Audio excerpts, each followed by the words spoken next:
My entitled sister stole my college fund, lied about it for years, and now she's begging me for money to save her house. I've always known my sister Ashley was selfish, but what she did to me crossed the line in ways I never thought possible.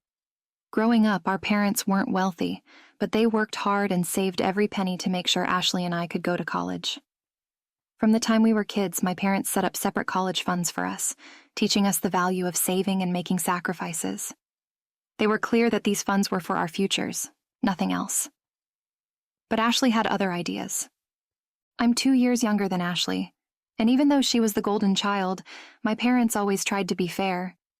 But Ashley was never one to play by the rules. She was impulsive, always getting into trouble, and when she started college, she blew through her college fund in just 2 years. Expensive clothes, trips with friends, fancy dinners. She spent it all, and then some. My parents were furious, but Ashley just shrugged it off, saying she'd figure it out. She never did. While Ashley was out partying, I worked part-time jobs and studied hard, determined to make the most of my college opportunity. I was set to start my freshman year with my savings intact, ready to pursue my dream of becoming a veterinarian. But then, everything came crashing down. A week before I was supposed to start classes, I got a call from the university's financial office. They told me that my tuition hadn't been paid. Confused, I checked the account where my college fund was supposed to be, only to find it empty. I was in shock. My parents had always assured me that the money was safe, that I had nothing to worry about. But it was all gone. I confronted my parents, desperate for answers. My mom looked devastated, and my dad couldn't even meet my eyes. That's when Ashley walked into the room, looking guilty as hell. It didn't take long for the truth to come out. Ashley had stolen my college fund. She had somehow convinced my parents to give her access to the account, promising she'd use it responsibly to finish her degree. Instead, she had used it to pay off her credit card debts, buy a new car, and continue living her extravagant lifestyle. I was furious. I couldn't believe that my own sister had betrayed me like this, and even worse, that my parents had let it happen. They tried to justify it, saying they were just trying to help Ashley get back on her feet, but it felt like a slap in the face. I had done everything right, and now I was the one paying the price for Ashley's mistakes. I was left scrambling to figure out how I was going to pay for college. I took out loans, worked 2 jobs, and had to let go of my dream school in favor of a cheaper option closer to home. I barely saw my friends, barely had time to study, and every time I looked at Ashley, all I felt was rage. She never apologized, never even acknowledged the pain she had caused me. She just went on with her life as if nothing had happened. Years passed, and I eventually graduated with honors, despite all the setbacks.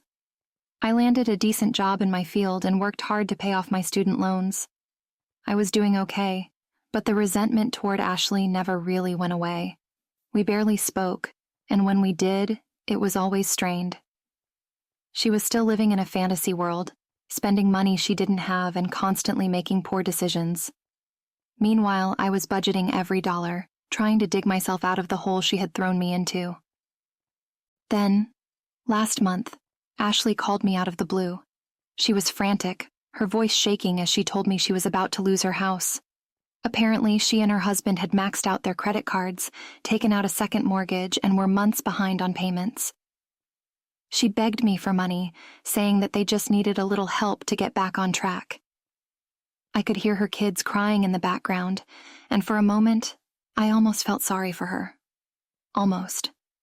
But then I remembered all the years of struggling, all the times I'd stayed up late working on assignments after a long shift, all the dreams I had to put on hold because of her selfishness. I thought about how she never once took responsibility for what she did, never once tried to make it right. And now she was asking me for help, like I was some kind of ATM she could tap into whenever she needed. I told Ashley no. I told her that I had worked too hard to get where I was, that I wasn't going to bail her out of yet another mess. She tried to guilt-trip me, saying that family helps family and that I was being heartless. She even dragged my parents into it, saying that they were on her side and that I was being cruel for refusing to help. But I stood my ground. She called me every name in the book, accusing me of being selfish and uncaring. It was ironic coming from her, but I wasn't going to let her manipulate me. I hung up the phone, feeling a mix of anger and relief. I knew I had made the right decision, but it didn't make it any easier. Since then, my parents have been trying to mediate, begging me to reconsider and help Ashley out just this once. But I know that this isn't a one-time thing. Ashley has always been a taker, and no matter how much you give her, it's never enough. I'm tired of sacrificing my own happiness and well-being for someone who has never once shown me the same courtesy. I love my family, but I refuse to let Ashley's poor decisions ruin my life any more than they already have. I've worked too hard to get where I am, and I won't let her drag me down with her.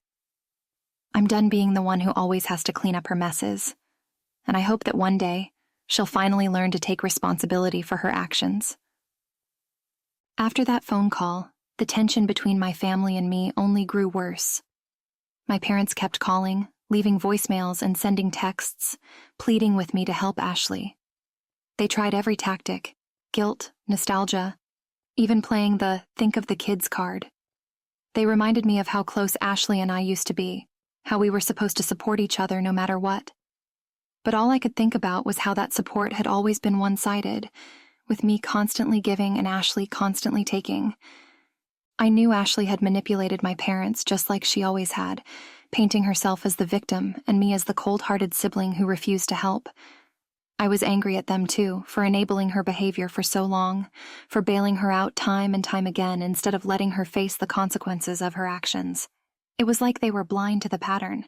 Ashley made a mess, and everyone else had to clean it up. But this time, I refused to play along. One afternoon, my mom showed up at my apartment unannounced. I hadn't seen her in weeks, and the moment I opened the door, I could tell she was upset. She sat down on my couch, her face lined with worry, and started talking about how hard things had been for Ashley, how stressed she was with the kids, and how she just needed a break. I listened silently, knowing where the conversation was heading, but I was determined not to be swayed. "Your sister's going through a really tough time," my mom said, her voice pleading. "She's scared, and she feels like everyone's turned their back on her. You're her only hope, and you're just going to let her lose everything." I took a deep breath, trying to keep my emotions in check. "Mom, I've been through tough times too," I replied, "and Ashley never once stepped up to help me. She stole my college fund, lied about it, and never apologized. I had to work my way through school because of her, and now you're asking me to just forget all of that and bail her out again? It's not fair." My mom looked at me with tears in her eyes. "I know she's made mistakes, but she's your sister. You have to forgive her." "I have forgiven her," I said, my voice steady. "But forgiving doesn't mean I have to keep letting her take advantage of me. She needs to learn to stand on her own 2 feet, and she never will if everyone keeps rescuing her." My mom left that day feeling defeated, and I was left feeling both guilty and resolute. It wasn't that I didn't care about Ashley. I just couldn't keep sacrificing my own future for hers. I knew I was making the right choice, even if it meant putting a strain on my relationship with my family. A few days later, Ashley tried a different approach. She showed up at my job, causing a scene in the parking lot as she begged me for help. She was crying, saying she didn't know what else to do and that she was scared of losing her house. I felt a pang of sympathy, but it wasn't enough to change my mind. She had made her choices, and now she had to live with them. "I can't help you, Ashley," I said, trying to keep my voice calm. "I have my own bills to pay, and I can't keep cleaning up after you. You need to figure this out." Ashley's demeanor changed instantly. The tears dried up, and her expression hardened. "You're just as selfish as everyone says," she snapped. "You think you're so much better than me, but you're just a bitter, spiteful brat." I didn't say anything as she stormed off, her parting words stinging more than I wanted to admit. It hurt to be called selfish, especially when all I'd ever done was try to be responsible and protect myself from her constant chaos. But I knew she was lashing out because she was scared and didn't know how to fix her situation. I just couldn't be her safety net anymore. Over the next few weeks, I focused on my own life, trying to ignore the drama that seemed to follow Ashley everywhere. I threw myself into my work, spent time with friends, and tried to find some semblance of peace. But the calls from my parents kept coming, their pleas growing more desperate with each passing day. They told me that Ashley was barely holding on, that the bank was moving forward with the foreclosure, and that her husband had left her, unable to cope with the stress. I felt a twinge of guilt, knowing that Ashley's world was falling apart. But I also knew that stepping in to save her wouldn't fix anything. She had to learn that actions have consequences, and that she couldn't keep running from her responsibilities. It wasn't easy to stand my ground, especially when everyone around me seemed to think I was in the wrong. But I was tired of always being the one who had to sacrifice. One evening I got a message from Ashley. It was a long, rambling apology, filled with excuses and half-hearted attempts to explain her behavior. She admitted that she had messed up, that she had taken advantage of everyone's kindness, and that she didn't know how to fix things. She asked me to forgive her, to give her one more chance, and to help her get back on her feet. I read the message over and over, trying to decide how to respond. Part of me wanted to reach out, to comfort her, and tell her that everything would be okay. But I knew that if I did, I'd be right back where I started, caught in the cycle of bailing her out and picking up the pieces of her reckless choices. I decided not to reply right away. I needed time to think, to figure out how to move forward without getting sucked back into the drama. I knew that whatever I decided, it wouldn't be easy. But I also knew that I deserved better than to keep playing Ashley's savior. It was time for her to face her own problems, and it was time for me to start living my life without the constant burden of her mistakes. A few weeks went by, and I stayed true to my decision. I didn't reply to Ashley's message, and I tried to keep my distance from the constant drama that surrounded her. I focused on my own life, working on my career, spending time with friends, and doing things that made me happy. Things I hadn't been able to fully enjoy while dealing with Ashley's constant crises. It felt liberating, like a weight had finally been lifted off my shoulders. But then, out of nowhere, I got a call from my dad. His voice was heavy and I could tell he was upset. "You need to come to the house," he said, his tone urgent. "It's about Ashley." My heart sank.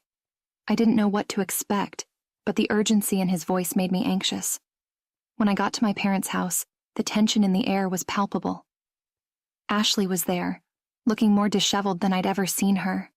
Her eyes were red and swollen, and she looked like she hadn't slept in days. My mom was sitting beside her, trying to comfort her, while my dad paced the living room, frustration etched across his face. Ashley looked up when I walked in, her expression a mix of anger, desperation, and regret. She didn't say anything at first, just stared at me as if she was trying to figure out what to say. Finally, she broke the silence. "I'm sorry," she said quietly, her voice cracking. "I messed up, and I don't know what to do." It was the first time I'd heard her genuinely apologize, and for a moment, I almost believed that she was ready to change.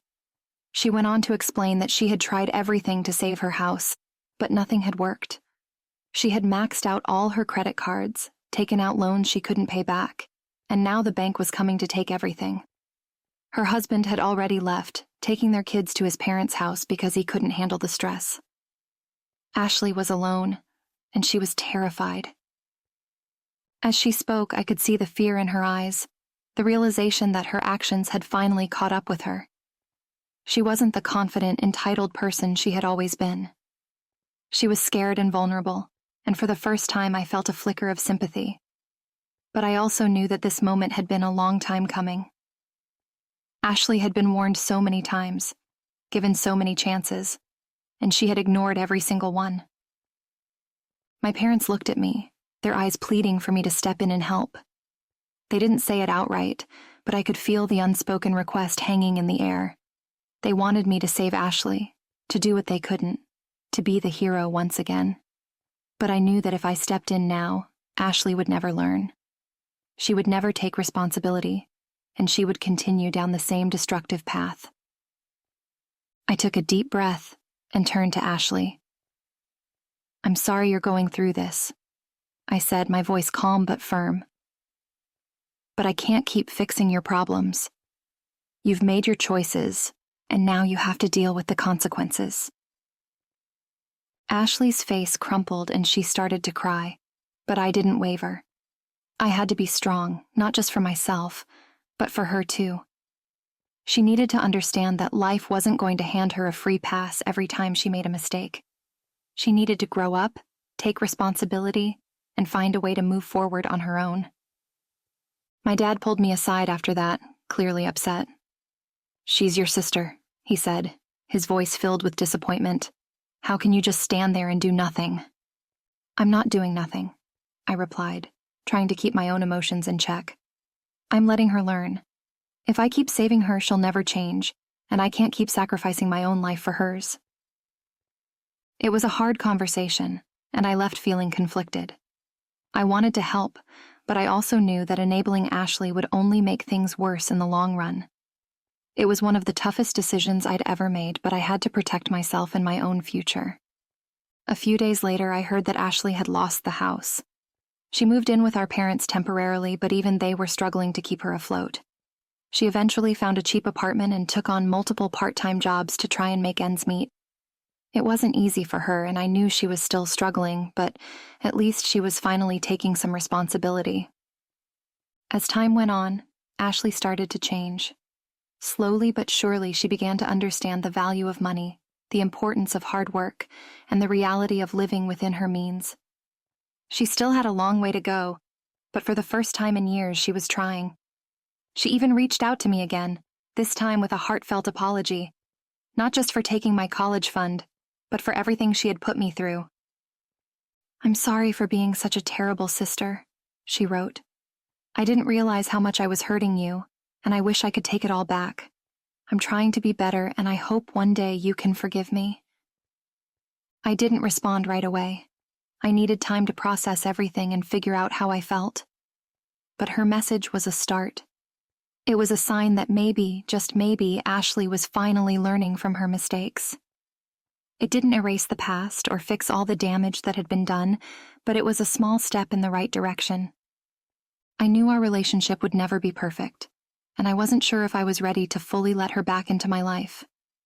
But I was willing to give her a chance, to see if she could really change, if she could finally grow up and take responsibility for her actions. It wasn't going to be easy, but for the first time, I felt a glimmer of hope that things could be different. And as for me, I was done living in the shadow of Ashley's mistakes. I was finally taking control of my own life, setting boundaries, and focusing on what made me happy. I still had a long way to go, but I was determined to build a future on my own terms, one that wasn't defined by anyone else's expectations or demands. I wasn't going to be the hero of Ashley's story anymore, but I was ready to be the hero of my own. In the weeks that followed, I tried to rebuild my relationship with my parents while keeping a healthy distance from Ashley. I could tell they were still disappointed in how I handled the situation, but there was also a sense of quiet understanding. They saw how hard I had worked to get where I was, and they were beginning to recognize that always stepping in to save Ashley had done more harm than good. We had some difficult conversations, ones that brought up years of buried resentment and frustration, but they were necessary for us to move forward as a family. Meanwhile, Ashley was learning what it meant to live without a safety net. She struggled with bills, juggled multiple jobs, and had to make tough choices about what she could and couldn't afford. For the first time, she was experiencing the reality that so many of us face every day, the reality she had always been shielded from. It wasn't easy for her, but it was exactly what she needed. One day, I got a call from Ashley. It was the first time she had reached out without asking for something, and I was hesitant to pick up. But something told me that this call would be different. When I answered, Ashley's voice was soft, almost timid, a far cry from the brash, entitled sister I had grown up with. "Hey, I know you probably don't want to hear from me," she began, "but I wanted to thank you." I was taken aback. "Thank me? For what?" "For not helping me," she said, her voice trembling slightly. "For making me figure things out on my own. I hated you for it at first, but you were right. I needed this. I needed to wake up." She went on to tell me how hard things had been, how she'd had to sell her car, take the bus to work, and make do with the bare minimum. She talked about how she was still struggling, but that she was determined to turn her life around. She had started going to therapy, trying to work through the issues that had led her to make so many bad decisions, and was even taking a night class to learn new skills. "I'm sorry for everything," Ashley continued, her voice breaking. "I know I've been a terrible sister, and I don't expect you to forgive me, but I'm trying to be better. I want to make things right." I didn't know what to say. Part of me was still angry, still hurt by all the ways Ashley had let me down. But another part of me felt an overwhelming sense of relief. For the first time, Ashley was taking responsibility. She was acknowledging the pain she had caused and was doing the hard work to change. I didn't rush to forgive her, but I did start to let my guard down, little by little. We began talking more, not as sisters with a history of betrayal, but as two people trying to rebuild a broken relationship. I shared some of my own struggles, things I had kept to myself for years, and for once Ashley listened without judgment or excuses. It wasn't perfect, but it was a start. Over the next year, Ashley's life began to stabilize. She found a steady job, started budgeting her money, and worked hard to provide for her kids. She was far from the reckless, entitled person she had once been. She was humbled, more aware of her actions, and more appreciative of the people who stood by her. She still had setbacks. Old habits were hard to break, but every time she stumbled, she picked herself back up and kept going. As for me, I continued to focus on my own goals, embracing the independence I had fought so hard to maintain. I pursued new opportunities at work, traveled to places I'd always wanted to see, and reconnected with friends I had lost touch with during the chaos of the past. I was living life on my terms, free from the constant drama that had once consumed me. And while my relationship with Ashley would never be the same, it had evolved into something healthier, more honest. We were no longer stuck in the toxic cycle of resentment and blame. We were two flawed individuals, trying to make peace with our past and build a better future. There were still days when I thought about everything I had lost because of Ashley. My college dreams, the years of struggle, the sense of betrayal that had taken so long to heal. But I also knew that I had gained something invaluable, the strength to stand up for myself, the courage to say no, and the wisdom to know when to walk away. Ashley's journey wasn't just a lesson for her. It was a lesson for me too. I learned that loving someone doesn't mean losing yourself in the process. It doesn't mean constantly sacrificing your own needs and well-being to save someone else. Sometimes, the best thing you can do for the people you love is to let them face the consequences of their actions and trust that they can find their own way. Ashley and I will never have a picture-perfect sibling relationship, but we've found a new kind of balance, one built on mutual respect and understanding. We're both works in progress, still figuring out who we are and who we want to be. But we're doing it on our own terms, and that's more than I ever could have hoped for. For the first time in a long time, I'm not worried about Ashley or what new crisis she might bring. I'm not waiting for the next shoe to drop. I'm just living my life, embracing my own path, and trusting that whatever comes next, I'll be ready. And if there's one thing I've learned, it's that sometimes the hardest battles are the ones you fight within yourself. But those are also the battles that make you who you are, that shape you into someone stronger, wiser, and more resilient than you ever thought possible. Ashley may have lost her way, but she's finally finding it again. And I'm finding mine too.